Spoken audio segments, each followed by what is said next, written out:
아마 여러분들 강의한 보셨다시피 이제 저하고 몇 주간은 이게 어, 기독교 교육의 기초해서 보면 이제 성경적 기초, 신학적 기초 이렇게 해서 역사적 기초 해가지고 여러분들 읽었던 내용들을 이제 강의하실 수 있도록 교회에서나 어디서 다른 데서 하실 수 있도록 저희가 도와드리고 이제 그렇게 이제 하도록 하겠습니다.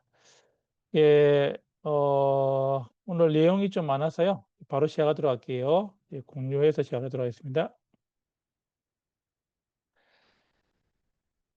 자, 오늘부터 여러분들과 함께 이제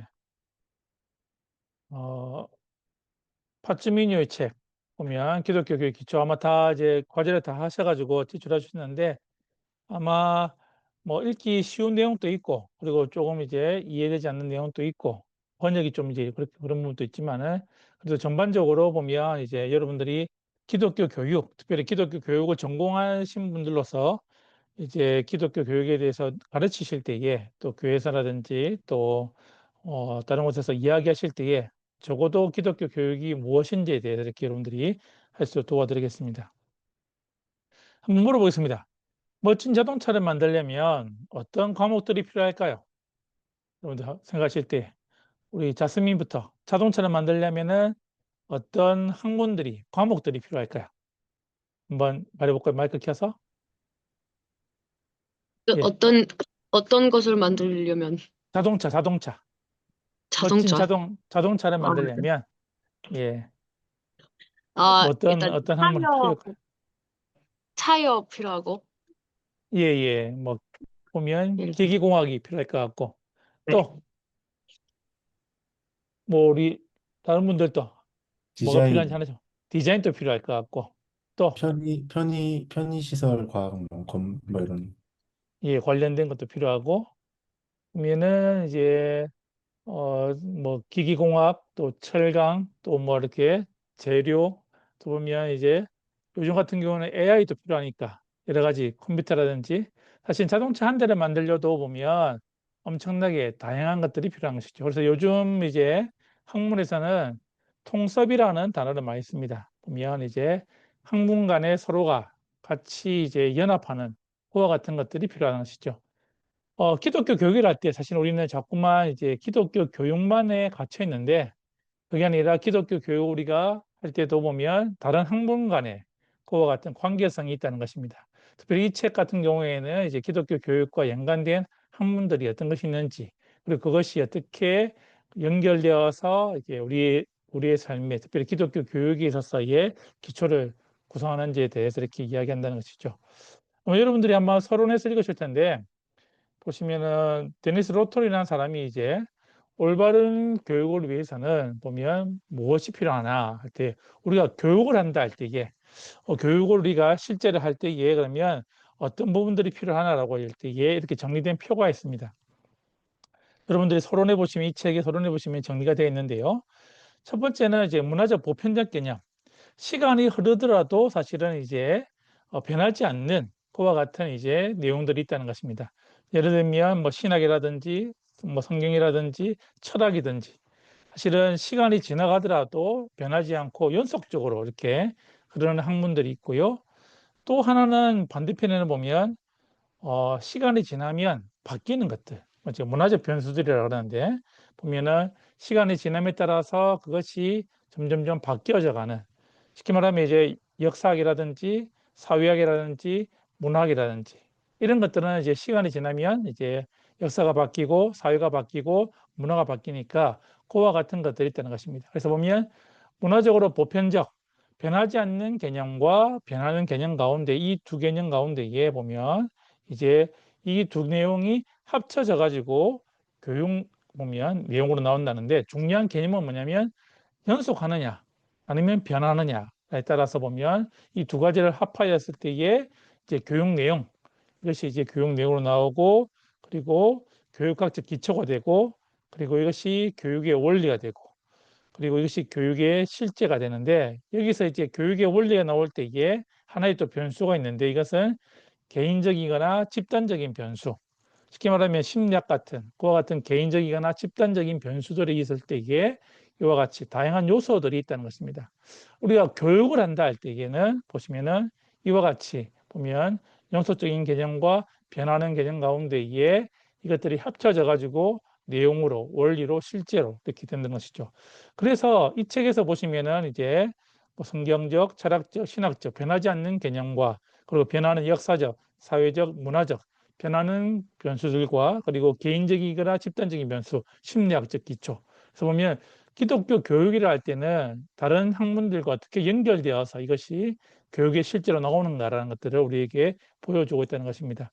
그래서 우리가 기독교 교육을 한다 할 때는 단순하게 보면 성경만 그리고 기독교 교육만 하는 것이 아니라 이와 연관된 학문들과 함께 어떻게 이것이 구성이 되는지를 볼 필요가 있다는 것이죠. 그런 면에서 보면 여러분들 읽었었던 이 책은 우리에게 많은 인사이트를 준다는 것입니다. 그래서 기본적으로 이제 미국에서 기독교 교육을 전공할 때는 이 책을 반드시 이제 읽고 이제 기반으로 해서 이제 공부를 하게 되어 있다는 것입니다. 자, 한번 우리가 아브라함 헤스첼의 이야기를 해볼까요? 뿌리 없는 사고는 꽃을 피우나 그 열매는 없을 것이다. 그래서 중요한 건 뭐냐면 학문적인 이 기초, 기독교 교육의 이 기초가 단단하게 서 있을 때에 그 위에서 많은 것들을 우리가 해낼 수 있다는 것입니다. 그래서 연관된 학문들, 우리가 이제 몇 주간 쭉 배우실 때에 이와 같은 학문들을 우리가 어떻게 기독교 교육과 연결되어 있는지, 그리고 거기서 어떻게 우리가 그것을 꼭 피울 수 있는지에 대해서 한번 알아볼 필요가 있다는 것입니다. 오늘은 제일 중요한 거, 사실은 이제 성경적 기초입니다. 기독교 교육과 그러면 성경과 어떤 관계가 있는지, 그리고 이것이 어떻게 우리가 형성이 되는지, 그리고 우리가 기독교 교육 가운데에 성경에서 우리가 기독교 교육을 어떻게 우리가 바라봐야 되는지, 그런 것들에 대해서 한번 가르쳐 드리겠습니다. 자, 성경과 기독교 교육의 관계가 있습니다. 보면 세 가지 관계로 나눌 수 있는데요. 기독교 교육과로서의 성경에 대한 나의 믿음이 보면 세 가지가 있습니다. 첫 번째, 성경은 하나님의 말씀이 아니다. 아니다를 적으시면 좋겠는데요. 보면 빈칸에다가 이게 어떤 사상이죠? 보면 자유주의죠. 자유주의. 보면 자유주의 학자들은 보면 성경은 하나님의 말씀이 아니라고 말합니다. 보면 성경은 이제 보면 짜집기 된 책이다. 기본적으로. 그리고 예수님의 말씀을 거기서 이제 골라내야 된다 하고 그리고 이것이 보면 이제 과학적으로 맞지 않는 이야기다. 그래서 보면 성경을 믿지 않습니다. 안타까운 사실은 지금 많은 이제 신학교에서 보면 우리와 같이 보수적인 입장보다는 자유적인 입장이 많기 때문에 보면은 우리가 이와 같은 견해들을 수용할 수는 없지만은 이와 같은 견해가 있다는 것입니다. 두 번째는요, 성경은 하나님의 말씀이 된다라는 견해가 있습니다. 이거는 뭐냐면은 자유주의가 한참 일어났을 때에 보면 여기에 반대하기 위해서 신정통주의라고 이제 보면 이제 바르트의 이제 사상에 이제 기반하여서 이제 생겨난 신학적인 개념인데 이것은 뭐냐면은 하나님의 말씀이 된다는 것은 뭐냐면 그 기준이 나에게 있다는 것입니다. 나의 실존과 연결되면 내가 그것을 받아들이면 뭐라고요? 하나님 말씀이 된다라고 여기는 보면 그와 같은 성경을 바라보는 입장이라는 것이죠. 세 번째는요. 성경은 하나님의 말씀이다라는 것입니다. 말씀이다. 우리가 가지는 기본적인 개념이죠. 우리는 이 성경이 하나님의 말씀이고 그리고 이것이 우리가 믿는 바고 우리가 아는 바고 우리 확신하는 바라고 우리가 여겨진다는 것입니다.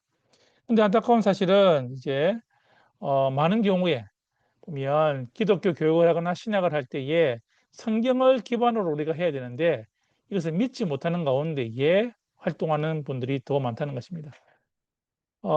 제가 연세대에서 공부할 때에 보면 이제 이와 같은 교수님들 밑에서 공부를 이제 했었는데 너무 많이 힘들었습니다. 왜냐하면 성경을 믿지 않기 때문에 그분들에게 물어봤습니다. 성경도 믿지 않는데 왜 그러면 어떻게 설교를 하십니까? 라고 할 때에 또 그거는 또 이제 신학과 신앙은 다른 문제라고 또 이렇게 이야기하시더라고요. 우리는 믿는 바와 아는 바와 확신하는 바가 같아야 된다는 것입니다. 자, 그래서 여러분들 비유를 한번 만들어 보시면 나에게 성경은 마치 뭐와 같을까요? 한 가지씩 이야기해 볼까요? 자, 박성규 목사님, 나에게 있어서 성경은 마치 뭐와 같으시죠? 우물과 같다. 우물과 같다. 왜 그렇지요?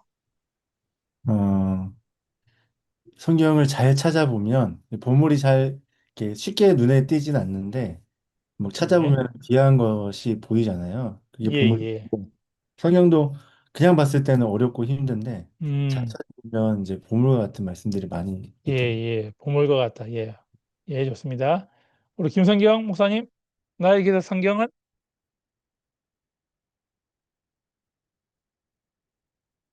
꽃감과 같다. 꽃감 드시고 계세요, 지금. 예, 예, 예. 왜 꽃감과, 예. 어,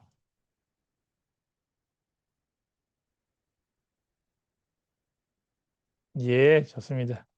우리 김정경 목사님, 성경은, 예, 성경은 저한테 일주일마다 돌아오는 참 숙제와 같다.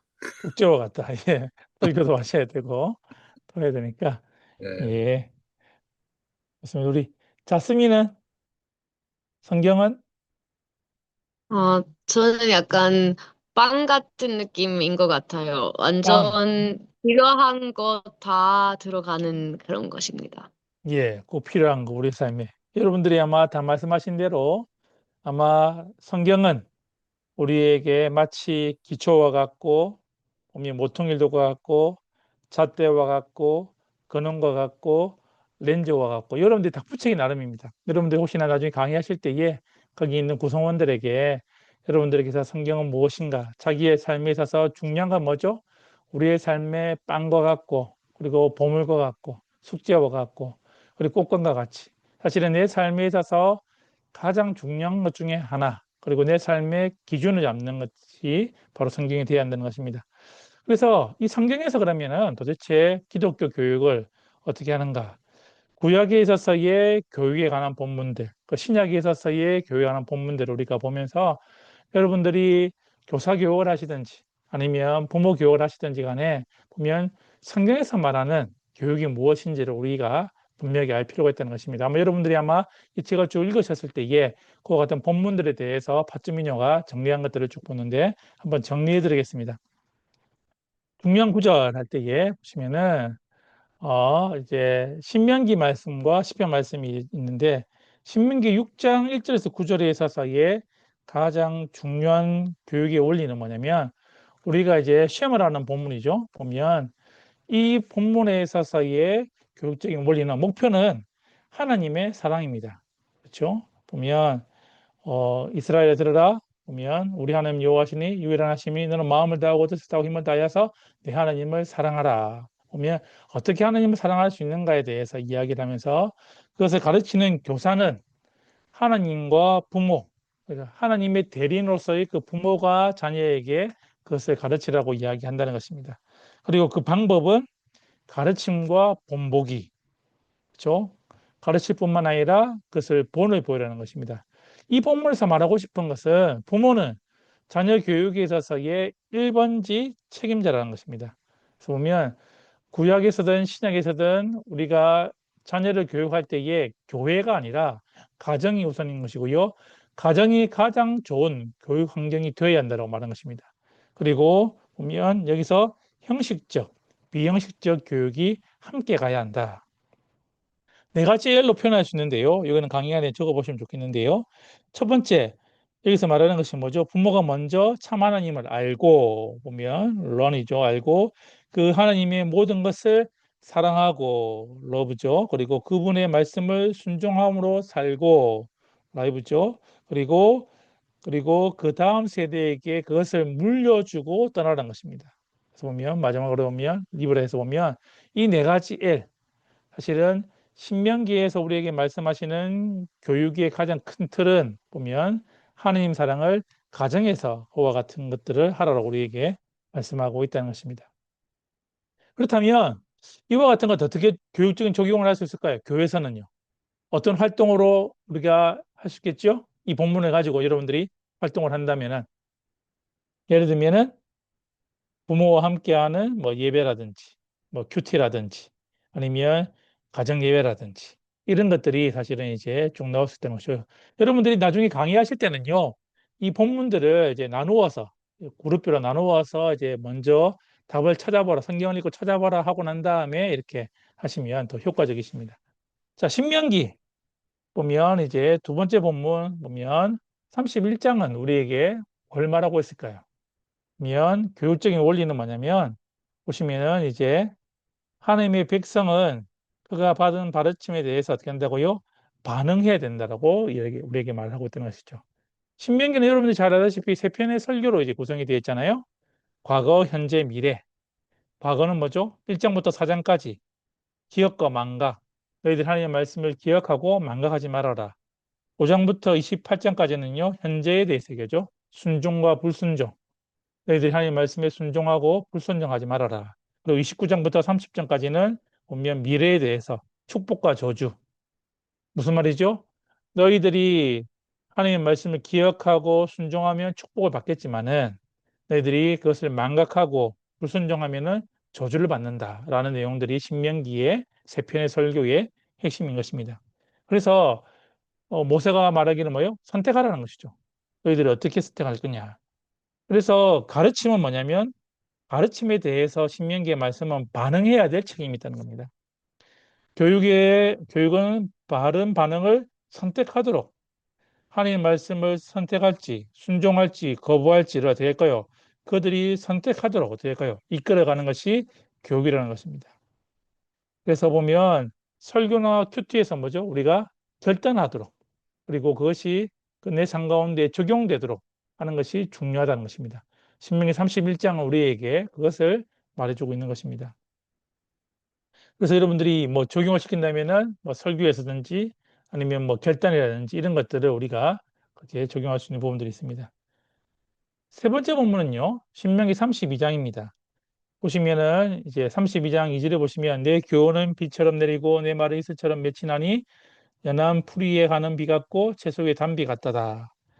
교육은 무엇인가 할 때에 교육적인 원리는 뭐냐면 진짜 자유함을 주고 어떻게 한다고요?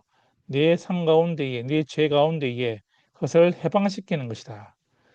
보면 죄로부터 그리고 마귀로부터 그리고 무지로부터 유혹으로부터 탐욕으로부터 뭐라고요?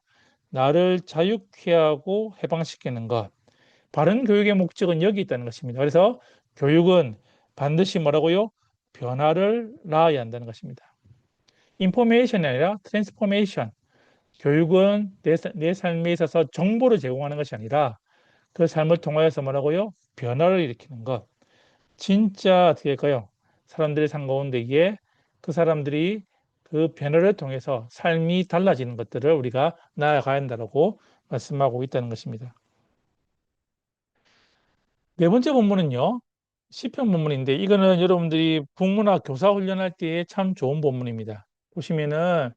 보면 여러분들이 특별히 교사들에게 우리의 다음 세대를 어떻게 세우실지 보면 78편 4절에 보면은 같이 한번 읽어볼까요? 78편 4절 시작. 우리가 이를 그들의 자손에게 숨기지 아니하고 여호와의 영예와 그의 능력과 그가 행하신 기이한 사적을 후대에 전파리로다. 교육적인 중요한 원리는 뭐냐면 하나님의 스토리는 반드시 다음 세대로 이어져야 한다는 것입니다. 보면 세대 간의 사이가 중요하다는 것이죠. 그래서 보면 이 스토리가 세대 간의 스토리를 잇는 것이 하나님의 방식이라는 것입니다. 옛날에는 우리가 대가족으로 살았기 때문에 사실은 집에 집안의 가풍이라든지 이런 것이 이어져 갔는데 이제는 핵가족화 되면서 또 1인 가구가 늘어다 보면서 사실은 가족의 이야기들 그리고 조상들의 이야기들이 사실은 잊어져 가는 것이 많은데 이 하나님의 말씀에서는 어떻게 한다고요? 우리가 그 일들을 할 때에 어떻게 한다고요? 이어져 갈 수 있도록 특별히 교회에서 우리가 절기라든지 아니면 가족 간의 이런 시간들을 있을 때에 그 신앙을 이어져 갈 수 있는 그와 같은 대화들을 많이 나눌 수 있도록 우리가 도와줘야 한다는 것입니다. 그런 부분들을 우리가 채워나갈 때에 사실은 우리 다음 세대가 더 든든히 세워질 수 있다. 그래서 시편 78편은 그와 같은 이야기들을 하고 있는 것입니다. 다음 본문들이 느헤미야와 에스라, 잠언, 예언서가 나오는데 특별히 느헤미야 8장은 우리에게 교육적으로 아주 중요한 원리들을 말씀해 주고 있습니다. 제가 에스라 다닐 때에 이 느헤미야 8장을 가지고 이제 논문을 쓴 적이 있는데 느헤미야 8장은 사실은 이제 1장부터 7장까지 이제 성벽을 재건하고 난 다음에 보면 워터게이트 앞에서 수문학 광장에서 이제 진짜 부흥이 어떻게 일어나는지 8장, 9장, 10장에서 이어지는 본문들이 쭉 나와 있는데요. 교사의 책임은 뭐냐? 하나님의 말씀을 선언하고 설명하고 공고하고 시범을 보이는 것. 이 본문에 보시면은 이제 아침에 이제 이스라엘 백성들이 율사 에스라를 통하여 하나님의 말씀을 듣기를 원하는데 그들이 찾아와서 말씀을 전해달라고 그 가운데에 에스라가 말씀을 선포할 때에 사실은 70년간의 포로 생활 때문에 사실은 그들이 히브리어를 이제 듣고 이해하지 못할 때에 또 그것을 통역하면서 보면 하는 것들이 내용들이 쭉 나오죠. 선언하고 설명하고 공고하고 시범을 보일 때에 학생들의 책임은 그것을 알고 이해하고 순종하는 것입니다. 그 결과 보면 한나절 동안 남녀노소 모든 사람들이 그 말씀을 듣고 그들이 울면서 회개하는 것들이 이제 나타난 것이죠. 적절하고 정확하게 말씀이 가르칠 때에 뭐라고요? 참된 부흥이 온다. 그들이 하나님 말씀을 듣고 회개를 하고 다시금 이제 하나님 앞에 나아가는 모습들. 진짜 부흥이 무엇인지를 우리에게 보여주고 있다는 것이죠. 하나님의 말씀에 대한 전인적인 반응은 개인과 공동체의 영적인 성장을 가져온다는 것을 우리가 보여주는 것입니다. 그래서 사실은 이 느헤미야서 8장 같은 경우에는 여러분들이 특별히 또 교회와 관련된 설교를 하실 때에 그와 같은 본문들을 가지고 설교를 하시면 좋다는 것입니다. 그래서 아이들에게 정말 하나님의 말씀을 눈높이에 맞추어서 가르칠 뿐만 아니라 사실은 그것들을 공동체 안에서 전체가 그 말씀들을 배워가도록 우리가 해야 한다는 것입니다. 에스라서는요, 보시면은 이제 7장 6절에서 11절 말씀은 이제 교육적인 원리는 뭐냐? 교사의 모본. 사실은 에스라가 자기가 가졌던 모든 것들을 내려놓고 하나님의 말씀에 순종하여서 다시금 하나님의 말씀을 전하는 자로 가르칠 때에 그와 같은 모범들이 보면 전제 조건이 되는 것입니다. 교사의 영성은 지정의 전인적인 것들의 균형을 이루어야 된다. 그래서 보면 선생이라는 것은 먼저 태어난 사람이 아니라 생명을 먼저 경험한 사람이 교사가 되어야 되고 선생이 되어야 된다. 우리 교회에서는 특별히 기독교 교육에서는 그와 같은 이제 원리들을 보여야 한다는 것이죠. 잠언서에서는요, 보면 9장 10절을 우리 같이 읽어볼까요? 시작. 여호와를 경외하는 것이 지혜의 근본이요 거룩한 자를 아는 것이 명철이라. 지식과 지혜는요 다르죠. 지식은 정보라면은 지혜는 뭐죠? 그 정보를 바르게 활용할 수 있는 능력. 사실은 교육은 뭐죠? 지식의 축적이 아니라 지혜를 구하는 것이 되어야 한다는 것입니다. 그런데 지금의 한국 교회의 가장 큰 문제는 뭐죠? 아이들에게 성경적인 지식을 축적하는 것입니다. 그게 아니라 그 지식을 통해서 어떻게 한다고요?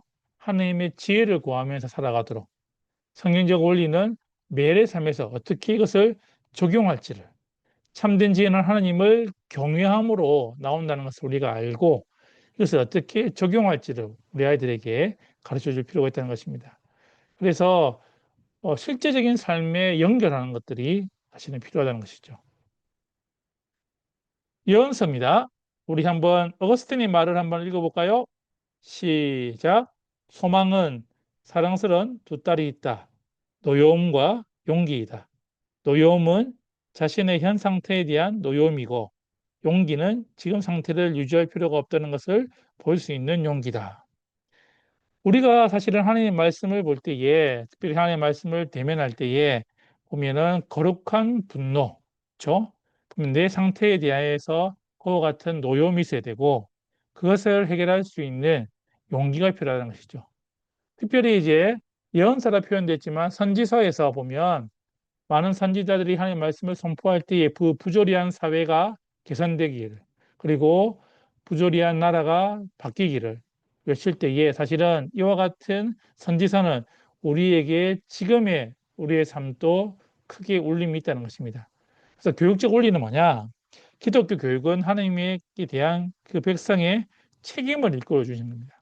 그래서 내가 어떤 삶을 살아야 되는지, 어떻게 바뀌어야 되는지, 그와 같은 책임을 일깨워 주는 것이고, 교육은 하느님의 주권을 개인과 공동체 삶 전체가 적용하도록 인도하는 것입니다. 그래서 보면 진짜 우리의 삶에 있어서의 지금까지 한국 교회는 특별히 복음주의 계열에서는 개인적인 구원에서만 신경을 많이 썼는데, 이제는 개인적인 구원이 아니라 어떻게 한다고요?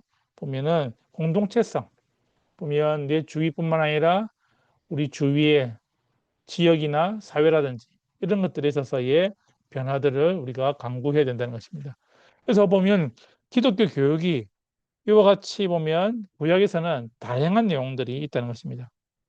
자, 이와 같은 것이 보면 이제 목적은 무엇인가 그러면 기독교 교육에 있어서의 구약에 있어서의 목적은 하나님의 백성이 경건한 삶을 살기 위해서, 신실한 삶을 살기 위해서, 쉽게 말하면 하나님을 닮아가는 삶을 살기 위해서 이와 같은 교육들을 쭉 해왔다는 것입니다. 어떻게 했느냐? 방법이 있습니다. 첫 번째는 사회화입니다. 공동체 안에서 이것이 문화 속에서 물들어가게끔, 보면 하나님 앞에 나오는 제사와 절기 가운데 어떻게 한다고요? 이것이 사회 안에서 이루어지도록. 그리고 비형식적인 방법. 사실은 제도화된 방법도 있지만 어떻게 할까요? 다양한 방법들로 미술로, 음악으로, 드라마로, 공적으로, 사실은 삶 가운데에 보면 보여지는 다양한 방식으로 사실은 이 교육을 했다는 것입니다.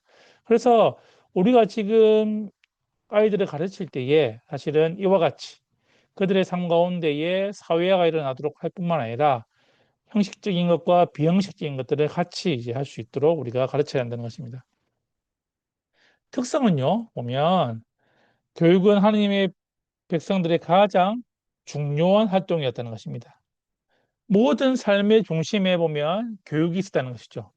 그들의 예배 가운데에, 그들의 식탁 가운데에 보면은 기독교 교육이라는 것이 보면 구약 시대에는 그들의 삶의 가장 중요한 활동이었다는 것입니다. 그리고 교육은 하나님의 백성으로 그들의 모든 삶이 거룩하게 되는 것, 하나님을 닮아가는 것, 그리고 성민처럼 살아가는 것에 목표를 두었다는 것입니다. 그리고 교육은 하나님께 중심을 두었다.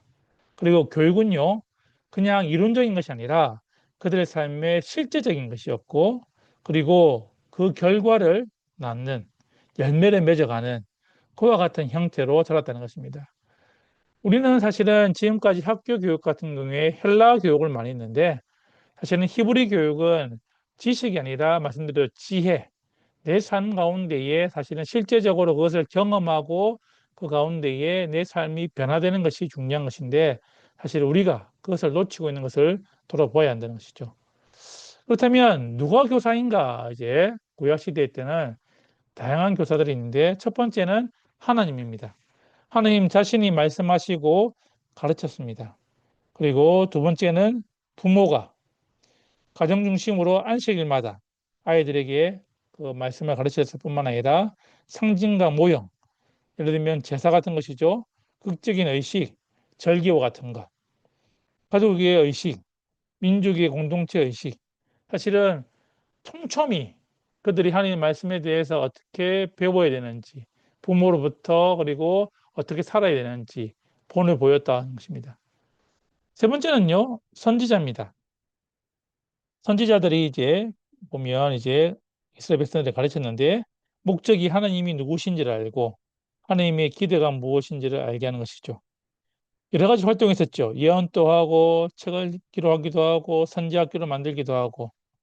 방법은요, 그들의 삶 가운데에 여러 가지 방법이 있어요. 특별히 많이 했던 방법은 뭐죠? 자녀의 이름. 호세아서를 보면 이제 호세아가 이제 자녀들을 낳을 때에 이스라엘 하나님께서 흩으신다. 롤로하마 사랑받지 못한 자 로함미 내 백성이 아니다. 그들의 자녀의 이름을 통하여서 어떻게 한다고요? 이스라엘 백성들에게 어떻게 돌아와야 될지, 하나님이 어떻게 너희들을 생각하는지에 대해서 전한다는 것입니다. 실물, 그렇죠? 예레미야는 이제 뭐 항아리를 깨기도 하고, 에스겔 같은 경우에는 모노 드라마를 하기도 하고, 보면은 그와 같은 드라마틱한 행동들, 다양한 이제 방법으로 하나님의 말씀을 전했다는 것입니다. 네 번째는요, 제사장입니다. 보면 제사장들이 그와 같은 하나님 앞에 예배드릴 뿐만 아니라 보면 백성들이 어떻게 살아가야지 했지, 그리고 어떻게 예배할지에 대해서 그들이 본을 보여줄 뿐만 아니라 그렇게 살도록 이제 독려했다는 것이죠. 다섯 번째는 지혜자. 보면은 다양한 지혜자들이 나오는 것을 볼 수 있고요. 여섯 번째는 서기관들, 뭐 에스라와 같은 이제 서기관들 보면 그런 것들이 쭉 나오고요. 일곱 번째는요, 여러분들이 별표를 치놓으시면 좋은데요. 중요한 것은 구약 시대에는 전체가, 쉽게 말하면 이제 구약 시대의 모든 것이 종교적 사회화로 보면 모든 것이 하나님의 말씀에 대한 교육들로 채워져 있다는 것입니다. 절기라든지 그리고 집회라든지 그리고 예배 장소라든지 보면 예를 들면 이제 유월절이나 칠칠절이나 초막절 같은 경우 될까요? 다 모여서 그리고 어떻게 한다고요? 회막 가운데에 성전 가운데에 회당 가운데에 그렇게 그들이 이제 하나님의 말씀을 쭉 배우도록 모든 사회 전체가 그와 같은 일들을 했다는 것입니다. 정리하자면은 이제 보면 이제 선지자, 대사장, 지혜자, 율법, 사람이나 국가들 이들이 전체가 보면 이와 같이 보면 이제 다양한 목적과 내용과 방법과 기관들을 활용하여서 구약 시대를 보시면은 기독교 교육이 성경 안에서 특별히 어떻게 이것이 다양하게 활동했는지를 우리가 볼 수 있다는 것입니다.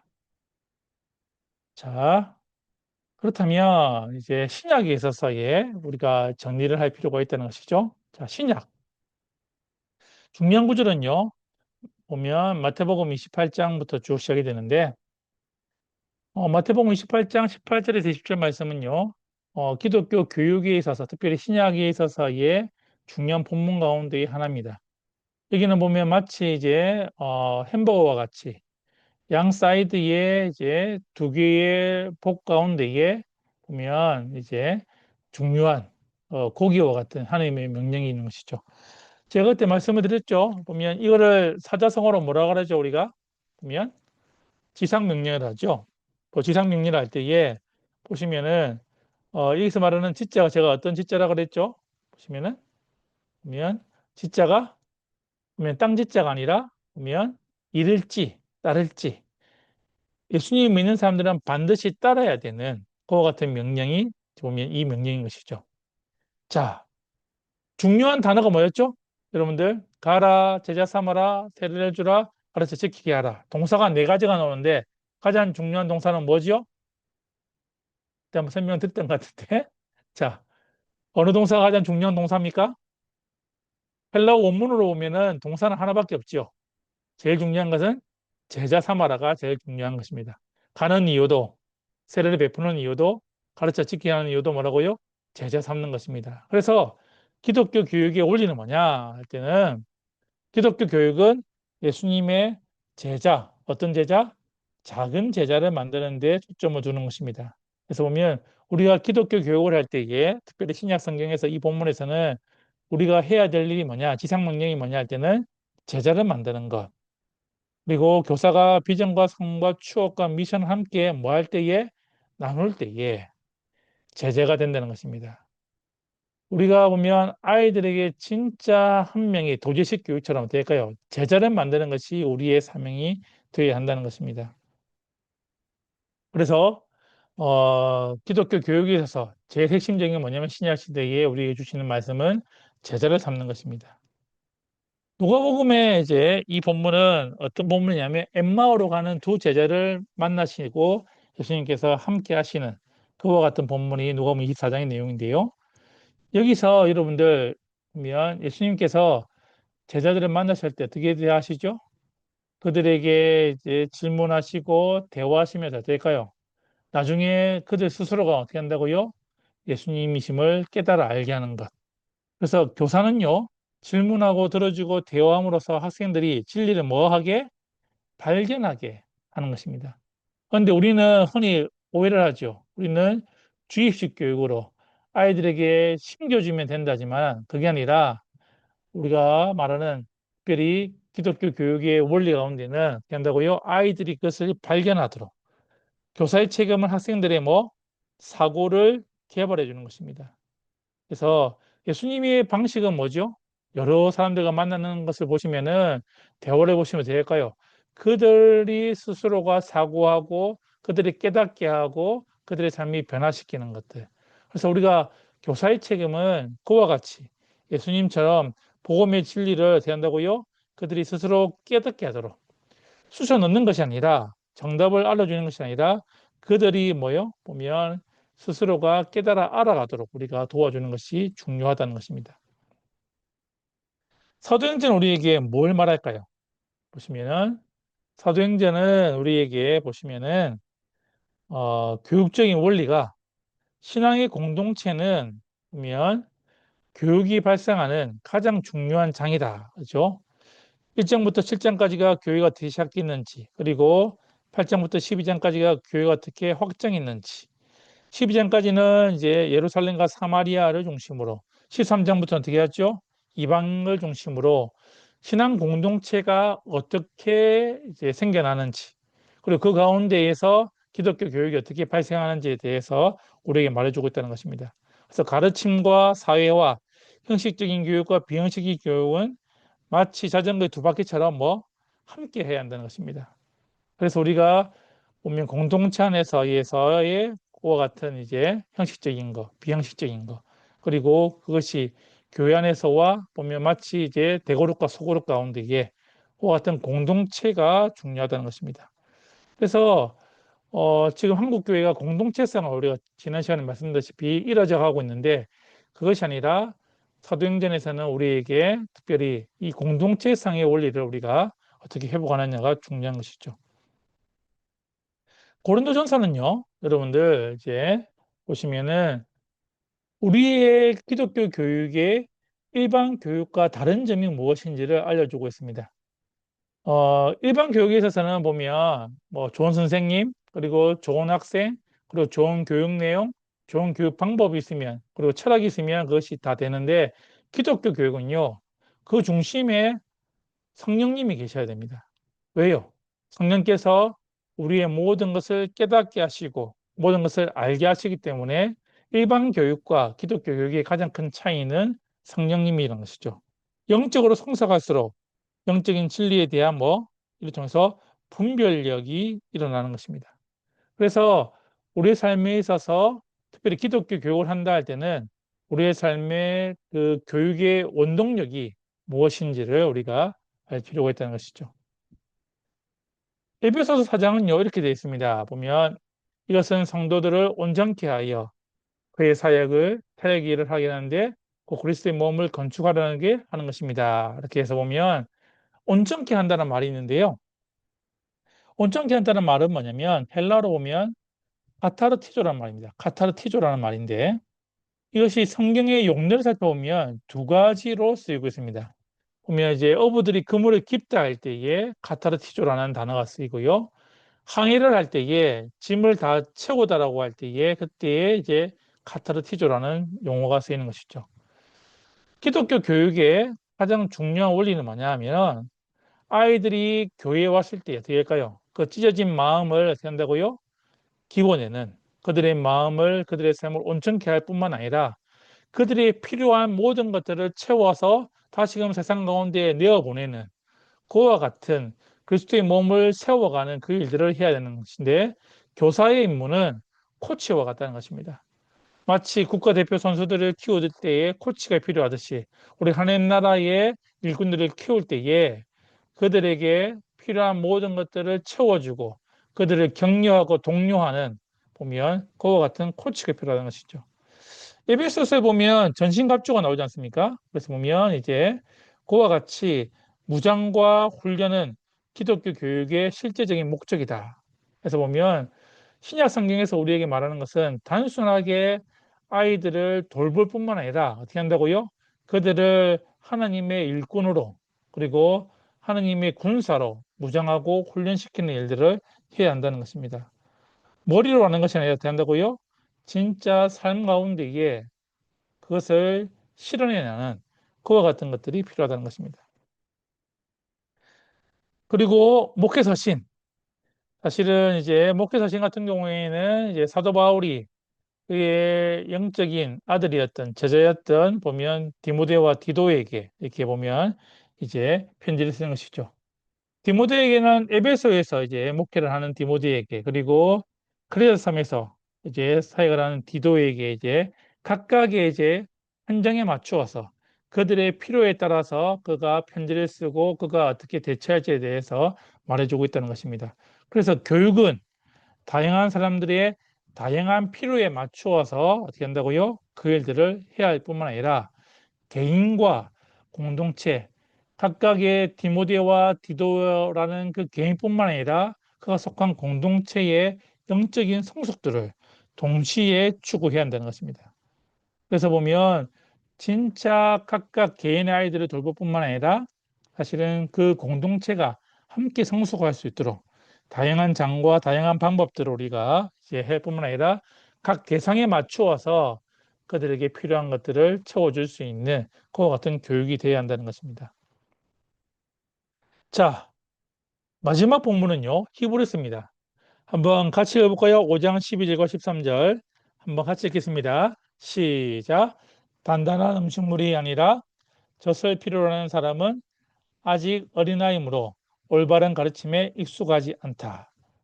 무슨 말이죠? 보면 아이들의 성숙도, 젖이 필요한 아이가 있고 단단한 음식이 필요한 사람이 있다는 것이죠.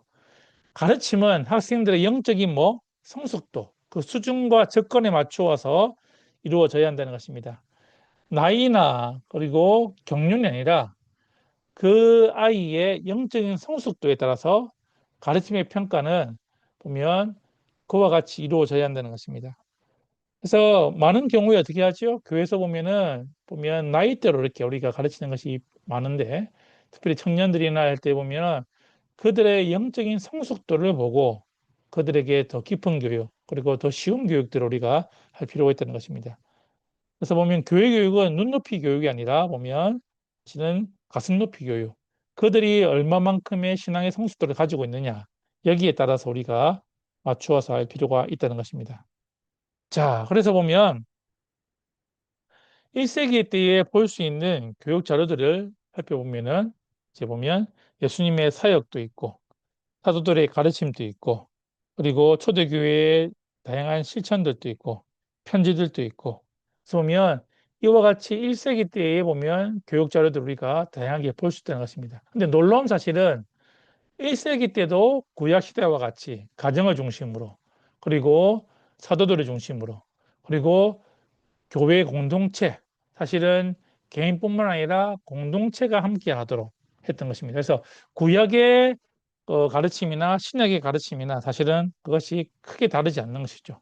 초점이 있다면 이제 구약은 거룩에 초점을 두었다면 이제 신약에 있어서는요 그것을 통한 화목입니다. 예수님을 통해서 우리가 깨어진 관계가 회복되는 것들 그리고 그리스도를 닮아 자라가는 것이 사실은 교육의 주제라는 것이죠. 구약이 거룩에 초점을 맞췄다면 신약은 우리가 보면 성화되는 과정 가운데 이게 그리스도 통해서 화목하는 그와 같은 다시금 관계가 회복되는 것들에 있어서의 중요한 요소들을 두었다는 것입니다. 그래서 신약 시대에 있어서에 보면 교사는요 하나님 자신 구약과 같이 그리고 구약에는 없었던 성령님 그리고 예수님 예수님의 명칭이 보면 이제 다양하게 나오는데 헬라어로 이제 보면 자스코스라고 보면 이것이 이제 35번, 랍비가 히브리어로 선생님인데 13번, 라보니 해서 보면 히브리어 존경하는 의미로서 이 선생님이 2번, 마스터로서가 7번, 지도자가 1번, 다양한 명칭으로 보면 교사라는 명칭들이 이제 이렇게 예수님께서 쓰였다는 것입니다.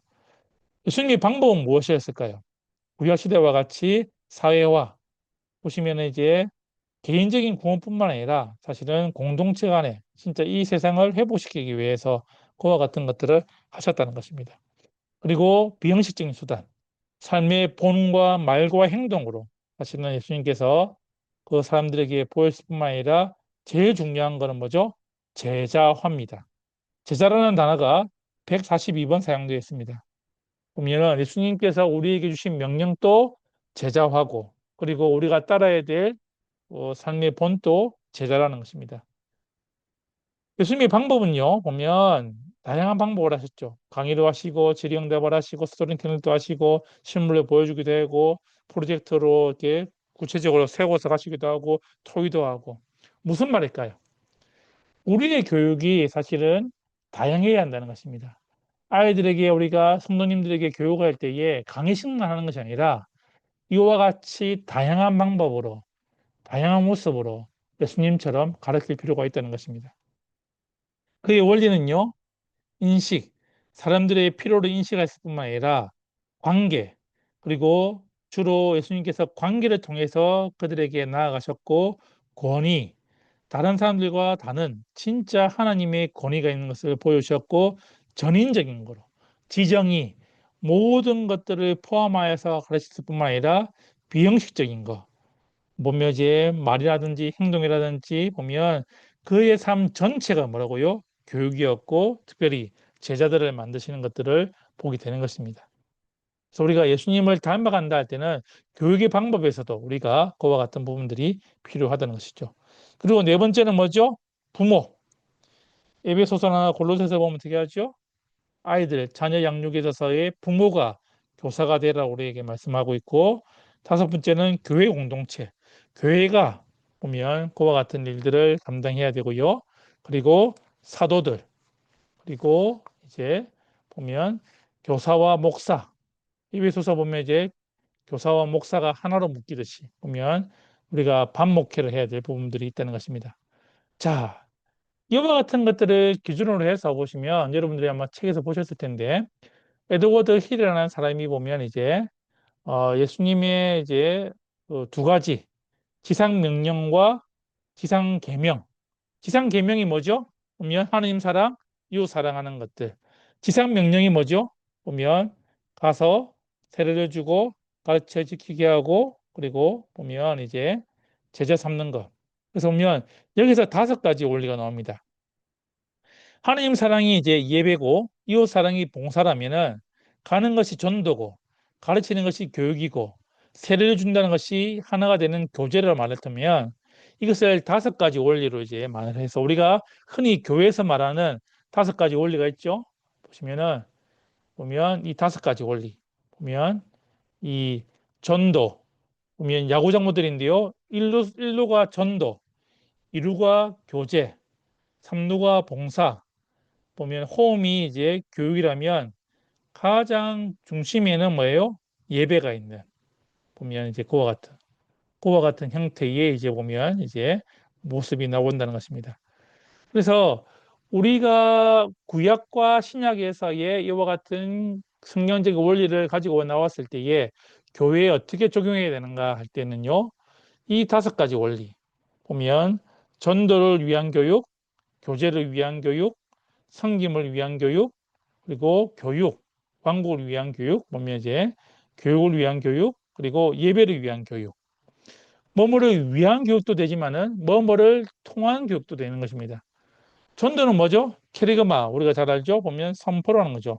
보면 믿음의 영역 가운데 이렇게 깨달음을 얻도록 하는 것이고, 교제는 코이노니아, 공동체 안에서 이제 사랑으로 표현할 뿐만 아니라 훈련 영역은 느끼도록 하는 것이고요. 섬김은요, 디아코니아, 우리가 세상 가운데에서 그것을 표현하도록, 구체적인 것은 행동하도록, 우리가 삶에서 그것이 실현되도록 하는 것이고요. 보면 왕국, 바실레이아, 보면 이제 교육을 할 때 왕국 교육, 하나님 나라의 시민으로서의 살아가는 그 소망을 우리가 가질 뿐만 아니라 깨닫고 느끼고 행동하도록. 가장 중심에는 뭐죠? 레투르기아, 예배를 통해서 우리가 매주 매일 삶 가운데 하나님에 대한 사랑과 믿음과 소망이 계속해서 일어나도록 그것이 중심이 되도록 하는 것입니다. 그래서 우리가 흔히 이제 이렇게 다섯 가지를 할 때에 보면 우리가 이제 흔히 이것을 이제 영어 단어로 보면 와이프스라고 하는데 우리가 외우고 싶게를 뭐 이렇게 그리스도의 뭐 부인들 이렇게 하는데 보면 이제 예배, 보면 교육, 교제, 전도, 봉사 이렇게 해서 와이프스로 여러분들이 외우시면 되는데 이 다섯 가지 원리가 왜 나왔냐? 우리가 할 때는 이와 같이 성경적인 기초 안에서 구약과 신약 가운데에 보면 예수님께서 주신 지상 계명과 지상 명령 가운데 이 5가지 원리가 나오는 것을 우리가 볼 수 있다는 것입니다. 그래서 여러분들이 이제 그 성도님들에게라든지 교사들에게 우리가 이 5가지를 왜 해야 되는지 할 때에 그 성경적인 원리들을 우리가 가르칠 필요가 있다는 것이죠. 이제 마무리해 보면 성경적인 적용은 어떻게 되는가 할 때에 가르침은 하나님의 행위입니다. 한번 물어보겠습니다.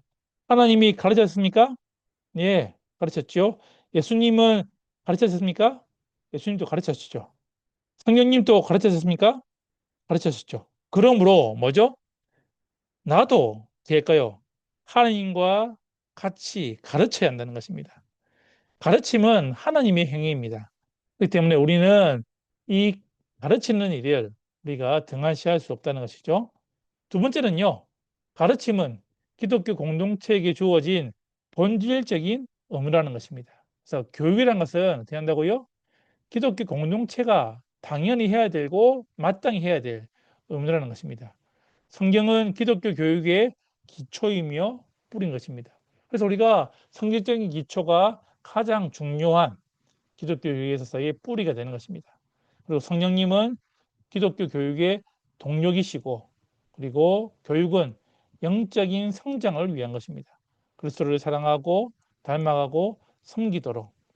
그럼 어떻게 해야 될까요? 할 때에 보면 중요한 원리는 뭐냐면, 믿음은 공동체 안에서 그리고 공동체를 통하여서 배워지는 것입니다. 그래서 우리가 기독교 공동체를 만드는 일에 우리가 최선을 다할 필요가 있다는 것입니다.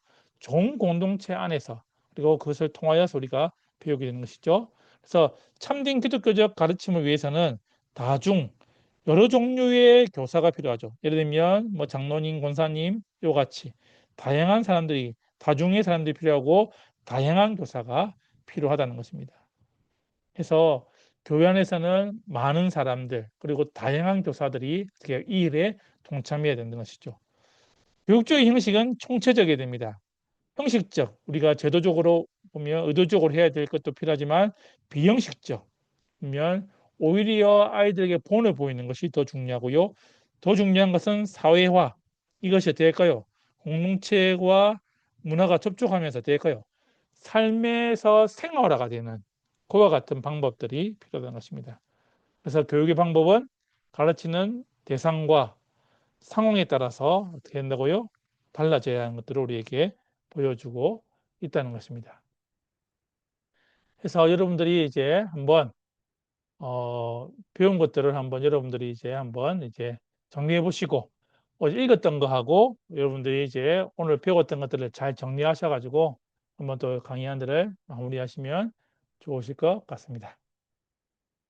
예, 감사합니다. 이렇게 이제 강의가 끝나겠습니다. 예, 혹시 오늘 강의 듣고 난 다음에 뭐 궁금하신 거, 또 질문 같은 거 있으시면 말씀하시면 좋겠습니다.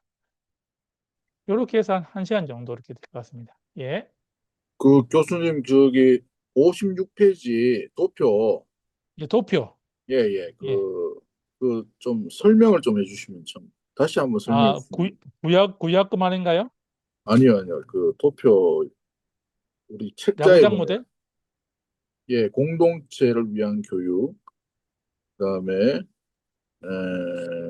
우리 번역에는 예, 예. 의를 위한 교육 이렇게 되어 있어 가지고 예, 예. 이게 교육을 보면 왕국에 대한 이제 보면 왕국 예 전도, 교제, 섬김 보면 왕국을 위한 교육. 바실레아가 사실 한인 나라, 그러니까 한인 나라 백성답게 살아가는 교육. 그렇게 이제 하시면 정리하시면 되겠습니다. 여기는 그리고 프로테이 뭐 테이안가 뭐 이렇게 번역이 돼 가지고 예, 예. 근데 이제 요거는 이제 할 때에 우리가 요 5가지 원리를 말할 때는 예 보통은 이제 그렇게 이제 우리가 정리를 하거든요. 아, 뭐 이제 에드워드 힐의 이제 책을 보면은 이제 예. 그렇게 이제 정리가 되어 있습니다. 아, 예. 그렇게 하시면은 정리하시면 되겠습니다. 그래서 우리가 잘 아는 5가지 원리를 계속 말했잖아요. 우리가 보면 교회에서 이게 5가지가 중요하다는데 이게 어떻게 나왔는지, 이게 뭘 말하는지를 사실은 교회에서 잘 설명하지 않거든요.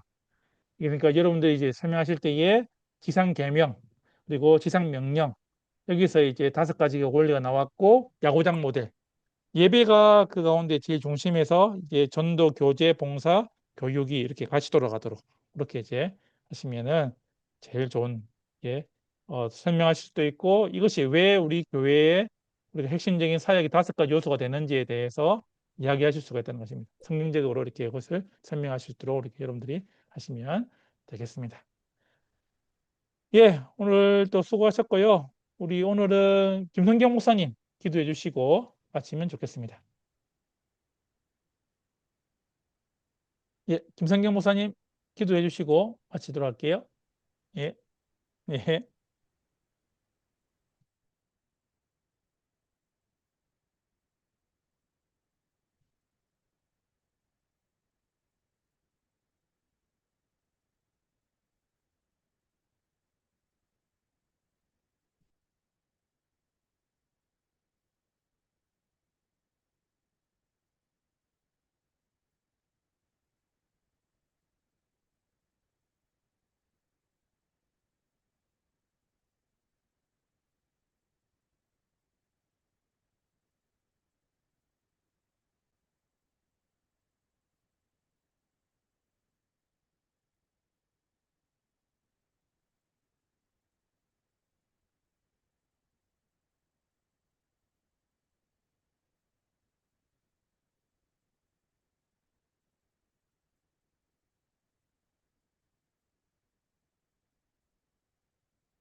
아멘.